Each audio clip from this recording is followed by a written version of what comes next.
8واں کام جو ہمیں اس نئے سال میں کرنا چاہیے، رسول اللہ صلی اللہ علیہ وآلہ وسلم نے کتنے کام محرم کے اندر کیے۔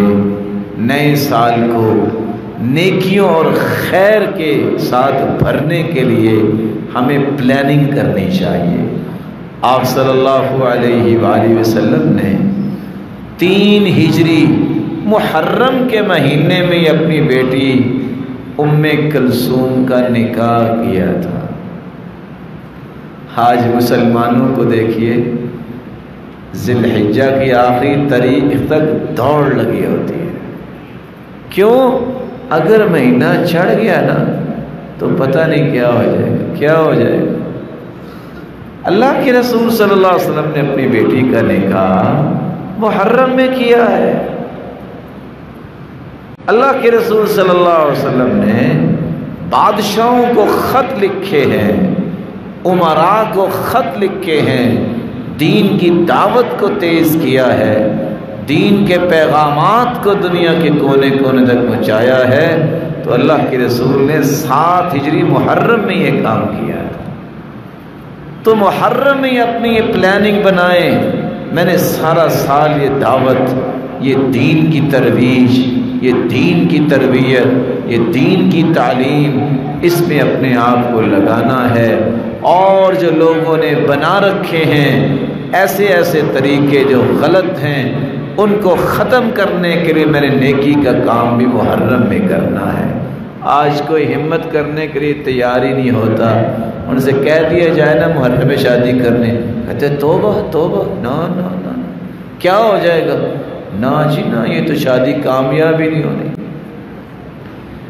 رسول اللہ صلی اللہ علیہ وآلہ وسلم نے اگر اس کے بارے میں کوئی سوچ نہیں سوچی جو آج سوچی جاتی ہے، تو ہمیں بھی اللہ کے رسول صلی اللہ علیہ وسلم کی پیروی کرنی چاہیے۔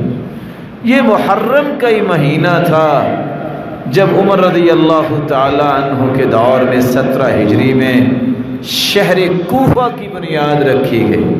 آپ اپنے وطن عزیز کو بڑھانے کے لیے، مسلمانوں کی فتوحات کو بڑھانے کے لیے فیصلے کریں۔ آپ محرم میں آپ کے علم میں ہونا چاہیے کہ اس پاکستان کے اندر بھی جب اسلامی کانفرنس بلائی گئی تھی، وہی محرم کے مہینے میں بلائی گئی، دوبارہ بلائے، مسلمانوں کا بلاک بنائے، مسلمانوں کے بینک الگ ہوں، مسلمانوں کی معیشت مضبوط ہو۔ آج بھی اگر یہ ہو جائے، کافر آپ کی طرف آنکھ نہیں اٹھا سکتا۔ آپ کو یاد ہوگا مہاتیر محمد نے کہا تھا میرے ساتھ لگو، یہ ڈالر کیا ہے، یہ امریکہ کیا ہے، اور سچی بات ہے۔ مسلمان اتنے ثروت والے لوگ ہیں، کافر تو کھیلتے ہی مسلمانوں کے پیسے سے۔ بلاؤ اس طرح کی کانفرنس، طے کرو کافر کس طرح دوڑتا ہے، آپ کی آنکھیں ٹھنڈی ہو جائیں گی۔ یہ محرم کا ہی مہینہ تھا، سیدنا عمر بن عاص رضی اللہ تعالیٰ عنہ نے فسطاط نامی شہر آباد کیا، اور اسکندریہ کی بجائے اسے مصر کا دارالحکومت بنا دیا۔ یہ محرم کا ہی مہینہ تھا۔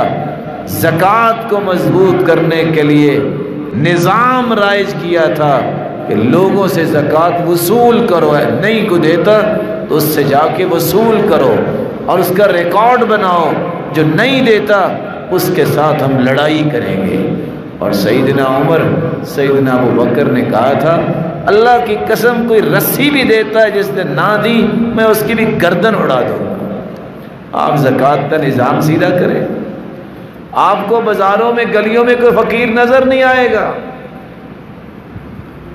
عمر بن عبدالعزیز کی بات آپ نے سنی ہوگی، تاجروں کو انہوں نے بلایا تھا، زکوٰۃ دو، زکوٰۃ دی، پھر زکوٰۃ لے کے آئے، کہا ضرورت تو پوری ہوگی، کہا فقیروں کو دو، کہتے فقیر ختم ہو گئے ہیں، پھر لے کے آئے، کہا مسکینوں کو دو، وہ بھی ختم ہو گئے ہیں، کہا اب لینے والا ہی کو نہیں رہا، کہا جاؤ بازاروں میں، اے مقروض ہم اس کا قرض اتار دے۔